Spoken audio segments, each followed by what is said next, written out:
कि जब से हुई है शादी यानी पूरी बर्बादी, यातायात जिंदगी का जाम होके रह गया। कि जब से हुई है शादी यानी पूरी बर्बादी, यातायात जिंदगी का जाम होके रह गया। घर में भी काम करूं बाहर भी काम करूं, आदमी में खास था पर आम होके रह गया। रोज रोज मुझको सताए मेरी घर वाली, क्या करूं मैं जोरू का गुलाम होके रह गया। और घर वाली मेरी मुन्नी की तरह से नचती है और संतोष सागर झंडू बाम होके रह गया। तालियां जोर से बजाओगे उतनी अच्छी अच्छी सुनाऊंगा। बढ़िया बढ़िया। कि खाना भी बनाना पड़ा, झाड़ू भी लगाना पड़ी, रोटियां बनाने में मैं ट्रेंड होके रह गया।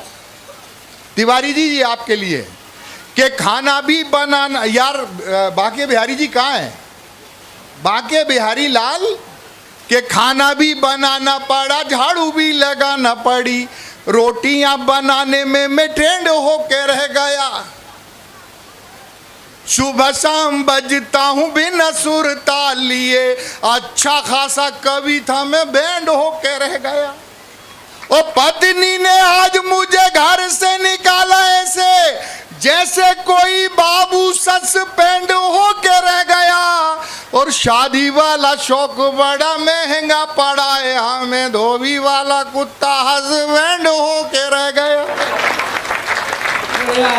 शादी वाला शौक बड़ा महंगा पड़ा है हमें, धोबी। बेटा बात मत करो, तुम्हारी जुल्फों पे फिदा है प्यारे, तुम बात करोगे तो कैसे काम चलेगा। आई लव यू डार्लिंग, डटे रहो तुम डटे हो, हम भी डटे। चार पंक्तियां मित्रों सुनो, चार पंक्तियां पढ़ता हूं। ये छोटे छोटे बच्चे बैठे हैं, मैं इन बच्चों के लिए भी कुछ सुनाना चाहता हूं। ब्रज भाषा का एक ब्रज के पिता ने अपने छोरे से कहा मैं तेरी शादी कराता हूं, दहेज कर रही मांग लेना। और छोरा ब्रज का था और छोरा कान्हा जैसा हो तो क्या दहेज मांग लाया। तालियां आपकी भरपूर, आपकी भाषा का छंद आपके समक्ष प्रस्तुत है, सुनेगा।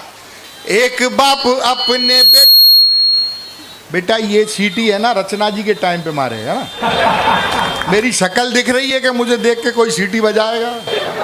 अरे मुझे देख के लोग गाड़ी का हारन नहीं बजाते, कहते चढ़ा दो साले पे, सही आइटम है, बजाओ ताली जरा जोरदार, ठोको। हाँ तो सुनिए कि एक बाप अपने बेटा को समझाए रहे हो, बेटा तेरो ब्याह बड़ी धूम से रचाऊंगो, ओ मांगूंगो दहेज नहीं करूंगो परहेज मोहे, जितनो मिलेगो वासे दूनो रखवाऊंगो। अगर ब्रज के बेटे का जवाब अच्छा लगे तो सब लोग ताली बजाइएगा कि बेटा बोलो बाप से करा दे मेरो ब्याह बापू, मैं भी तो को एक चमत्कार दिखलाऊंगो। ओ ससुरो कहेगो जो ले जाओ छोरी, लाला जी तो संग में दहेज मेरी सास मांग लाऊंगो। कि ससुरो कहेगो जो ले जाओ छोरी, लाला जी तो संग में दहेज मेरी सास मां। और मित्रों मैं तो इस प्राइमरी स्कूल का मास्टर हूँ। ये जो मेरी ड्रेस है ये परकम्मा की ड्रेस है, नहीं लगता ये सब अच्छे अच्छे कपड़े पहने हैं, सब करीब वाले। उन्होंने कहा ये कैसा कवि है। मैं भी किसी ज़माने में अच्छे पहनता था, लेकिन अब चूँकि परकम्मा में है और जैसे थे वैसे ही आ गए हैं। प्राइमरी स्कूल का मास्टर हूँ, एक स्कूल में पढ़ाता हूँ। मैंने एक छोरे से पूछा बेटा खड़ा हो, गंगा कहाँ से निकलती है, किससे मिलती है? वो बोला सर आप हमारा दिमाग खराब मत करो, मेरे बाप ने कहा कोई कहीं से निकले किसी से मिले तेरे को कोई लेना देना नहीं। मैंने दूसरे छोरे से पूछा, मैंने कहा बेटा खड़ा हो, गंगा कहाँ से निकलती है, किससे मिलती है? वो बोला सर मेरा मुंह मत खुलवाओ वरना सुरनी में झगड़ा हो जाएगा। मैंने कहा मेरे बाप नहीं होगा झगड़ा, बता। वो बोला सर गंगा रात को 12 बजे निकलती है, कल्लू के लड़के से मिलती है। ताली जोरदार बजाओ। बढ़िया बढ़िया। अबे मैंने कहा उधर ही मास्टर खड़े थे, मैंने मास्टर साहब से पूछा ये बच्चों को क्या पढ़ा रहे हो? मास्टर से पूछा तू बता गंगा कहाँ से निकलती है, किससे मिलती है? वो बोला गंगा अमरकंटक से निकलती है। मैंने मास्टर साहब से कहा मेरे बाप गंगा अमरकंटक से नहीं हिमालय से निकलती है। वो बोला पंडित जी बेटा 2500 रुपए की तनख्वाह में गंगा अमरकंटक से ही निकलेगी। जब तक पूरा वेतनमान नहीं मिलेगा तुम्हारा बाप भी अमरकंटक से हिमालय से गंगा नहीं निकलवा सकता। समस्या इधर फंसी पड़ी है। और मैं दूसरे के बच्चों की बात है, मैं खुद के बच्चे की, मेरा खुद का बेटा 10th का स्टूडेंट है, अंग्रेजी का छात्र है, मेरे से बोला यार पापा कहाँ आप कभी सम्मेलन में मारे मारे फिरते हो। मैंने कहा क्या हुआ? बोले कल मेरा हिंदी का पेपर है, आप कोई निबंध बता दो। हमारे जमाने में मैंने पहली से पोस्ट ग्रेजुएशन गाय के निबंध से ही पास कर ली। मैंने कहा तू भी लिख। गाय एक उपयोगी पशु है, उसके 4 पैर होते हैं, 2 सींग होते हैं, गाय घास खाती है, गाय कई प्रकार की होती है, काली पीली सफेद चितकबरी गाय अच्छे प्रकार की होती है। वो पापा बोला यार पापा ये तो ठीक है, किसी और जानवर पे निबंध आए तो? अबे मैंने कहा कभी का लड़का है, तेरे में इतना अकल होना चाहिए, एक काम करना गाय का नाम हटाना, जानवर का नाम चिपका देना। तीसरे दिन वो पेपर दे के आया, मैंने पूछा गुड्डू पेपर हो गया? बोला पापा हो गया। मैंने कहा पेपर कैसा गया? कहले पापा एकदम झकास। मैंने कहा निबंध गाय पे आया था? वो बोला बाप पे आया था। ताली जोरदार हो जाओ। अबे मैंने तूने क्या लिख दिया? कह लगा लिख दिया पापा बाप एक उपयोगी पशु है, उसके 4 पैर होते हैं, 2 सींग होते हैं। भाई साहब कमाल तो जब लिखा है बाप घास खाते हैं। बात अगर यही खत्म हो जाती तो ठीक, आगे वो ये भी लिखा कि बाप कई प्रकार के होते हैं, काले पीले सफेद चितकबरे बाप अच्छे प्रकार के होते हैं। और मित्रों इस बात पे तो तालियां पूरा सदन बजाए। एक बात वो ऐसी लिख आया जो मैंने भी उसे नहीं बताई थी। वो बोला कि बाप सुबह शाम 2 लीटर दूध भी देते हैं। समस्या इधर फंसी पड़ी है। बच्चों को आप जितना पढ़ाओ जितना समझाओ, बहुत सारी बातें हैं। क्योंकि कवि सम्मेलन की टीम बहुत लंबी है, 2-4 छंद और मैं आपको सुनाता हूं और अपना स्थान ग्रहण करके इस कार्यक्रम को हम आगे बढ़ाते हैं। 370 हो गए हैं, अब अपन 570 तक पहुंचेंगे, है ना? हाँ ले आ बेटा तू तो, क्योंकि मफतलाल जी तो पैसे दे ही नहीं रहे, इन्हीं का सहारा है। नमन जी इन्हीं का सहारा है आज। और सुनिएगा 4 पंक्तियां सुनाना चाहता हूं। अब मैं अपना रंग बदल के आपसे बात करना चाहता हूं, कुछ बात ऐसी भी करना चाहता हूं कि जो देश की बात हो। सुनेगा कि प्रेम जब किया माता भारती के जैसा कि सोमदत्त दादा ने कहा था कि कुछ अच्छी कविताएं भी आप तक पहुंचेंगी। मैं कुछ अच्छी कविता भी आप तक देना चाहता हूं। बेटा बैठ जा, गुलाब जामुन की चाशनी धरा जा भाई, है ना? अच्छा ये अपनी मम्मी है कि चाची हैं? अच्छा है, चल ठीक है बैठा रहे। वो पहचानने की कोशिश कर रहा है कि मेरे पापा हैं कौन। बेटा गलत आदमी को मत पहचान लेना। अरे एक मैं आपको सत्य घटना भाई साहब याद आती है। मैं अपनी पत्नी के साथ एक दिन मेरे बच्चे के साथ झांकी देखने चला गया। हमारे यहाँ झांकियाँ बहुत लगती हैं देवियों की। हम झांकी देखने से चला गया। वो मेरा बार बार छोरा उंगली बताए, श्रीमती जी उसकी उंगली पकड़ के बार बार पीछे खींच लें। 2-4 बार हुआ। मैंने तीसरी बार पूछा, मैंने कहा ये तू बार बार इसकी उंगली क्यों खींच रही है, पूछ क्या रहा है? कह लगे नहीं कचू नहीं, तुम तो चुप रहे हो, रहने दो। अरे मैंने कहा बता हुआ क्या? कह लगे कुछ नहीं, ये काली जी के चरणों में पापा जैसा आदमी कैसा दिखाई दे रहा है। तो बच्चों के कभी कभी प्रश्न इतने खतरनाक होते हैं। 4 पंक्तियां सुनेगा यहां से बात कि प्रेम जब किया माता भारती के चरणों में, मुझे बलिदान की निशानी याद आ गई। जब जब याद किया मैंने बलिदानियों को, मुझे भगत सिंह की जवानी याद आ गई। जब जब बेटियों ने प्राण बलिदान किए, मुझे फिर झांसी वाली रानी याद आ गई। और एक माता जिसने किया है यहाँ पुत्र दान, मुझे पन्ना धाय की कहानी याद आ गई। एक माता जिसने किया है यहाँ पुत्र दान। और एक सियासी छंद पढ़ना चाहता हूं, सुनिएगा कि लाख समझाओ इन्हें लाख धमकाओ इन्हें, नेता सीधी राह पे तो चल नहीं पाएंगे। कि लाख समझाओ इन्हें लाख धमकाओ इन्हें, नेता सीधी राह पे तो चल नहीं पाएंगे। गांधी जी की कसमों को खाने वाले भ्रष्टाचारी, आचरण अपने बदल नहीं पाएंगे। विषधर बन के भटकते हैं गांव गांव, कैसे प्यारे भारत को इनसे बचाएंगे। और अब तालियां उठाना कि सांप के पिटारे में तो रहते नहीं सांप प्यारे, संसद में सांप के भी बाप मिल जाएंगे। सांप के पिटारे में तो रहते नहीं सांप प्यारे, संसद में सांप। और मित्रों कि जनता के दुख में जो काम आए राजनेता, बदले में जनता को प्यार देना चाहिए।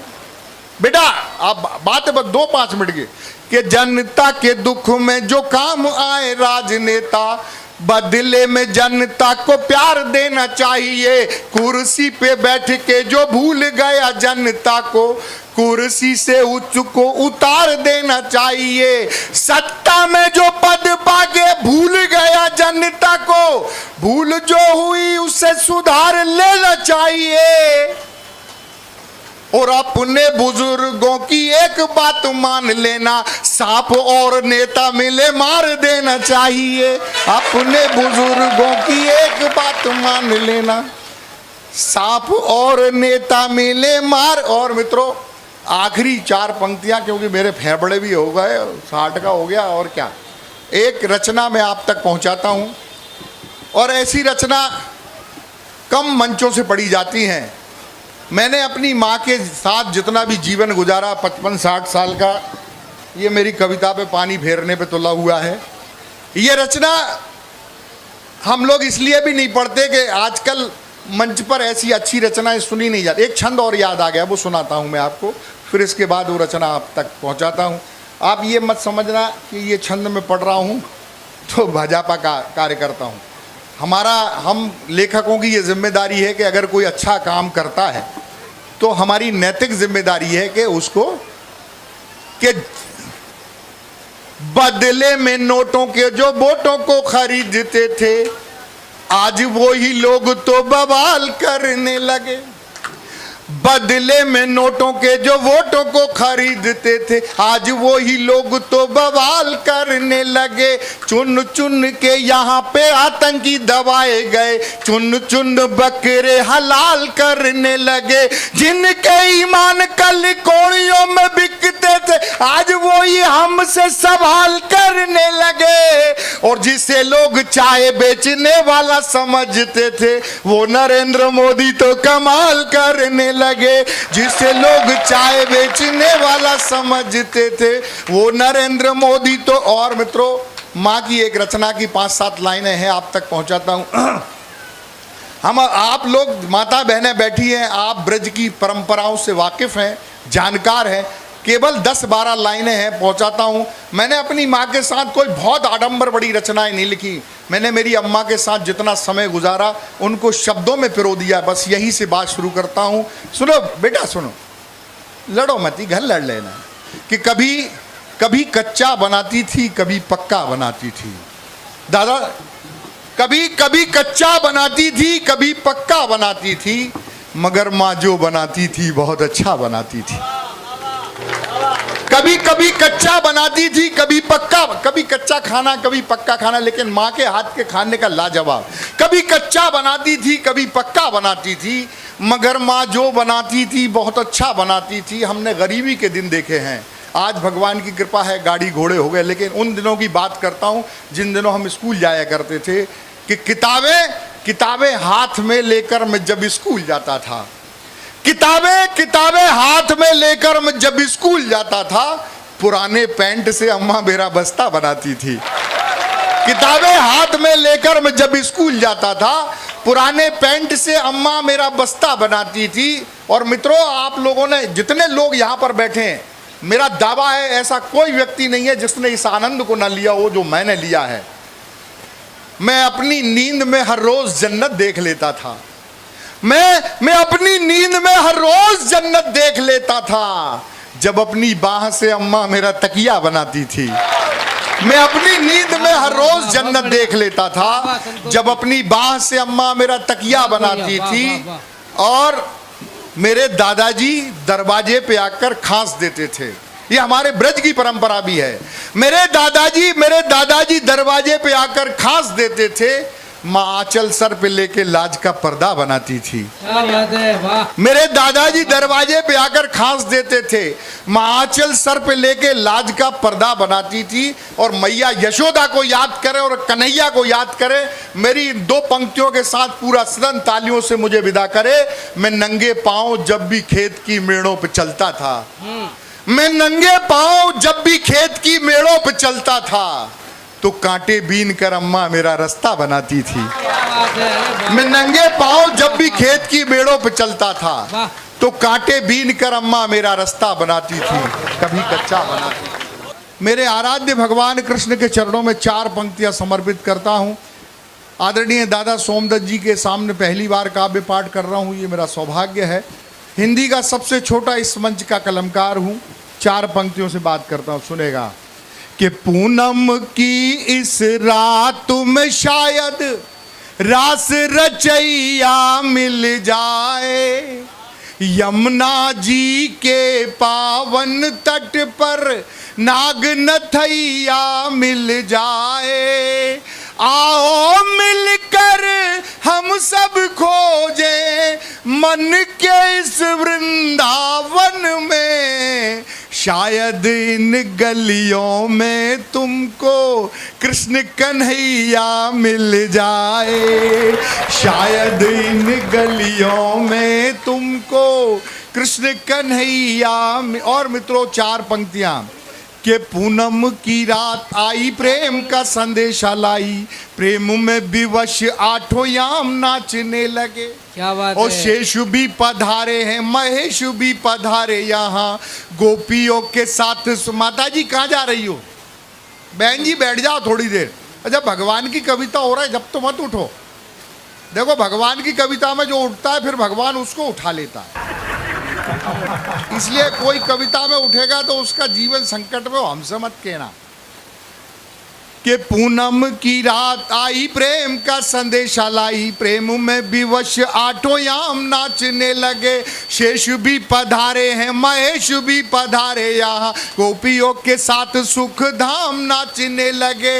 ऐसा रास श्याम ने रचाया ब्रज मंडल में, जिसे देख चाज 4 धाम नाचने लगे। और शाम की मुरलिया पे नाचती हैं राधा रानी, राधा की पायल लिया पे शाम नाचने लगे। क्या बात है। तालियां जोरदार हो जाओ। कि शाम की मुरलिया पे नाचती हैं राधा रानी, राधा की। और मित्रों आइए हास्य व्यंग के बारे में, मेरे बारे में कहा है, यहाँ से बात करते हैं। कि हिंदू हो मुसलमान हो जैन हो ईसाई सिख, खुशियों के सारे गीत गाए मिलजुल के। कि हिंदू हो मुसलमान हो जैन हो ईसाई सिख, खुशियों के सारे गीत। मोहम्मदलाल भाई साहब 170 थे, अब 270 हो गए। चूंकि धारा 370 हटाई थी तो 370 कौन करता है ये देखना है। कि हिंदू हो मुसलमान हो जैन हो ईसाई सिख, खुशियों के सारे गीत गाए मिलजुल के। होली हो दिवाली हो दशहरा हो मोहर्रम ईद, सारे त्योहार हम मनाए मिलजुल के। कवि सम्मेलन की सफलता जो चाहते हैं, कवियों का हौसला बढ़ाए मिलजुल के। और आज की ये रात यादगार जो बनाना चाहे, जोरदार तालियां बजाए मिल। क्या बात है, वाह।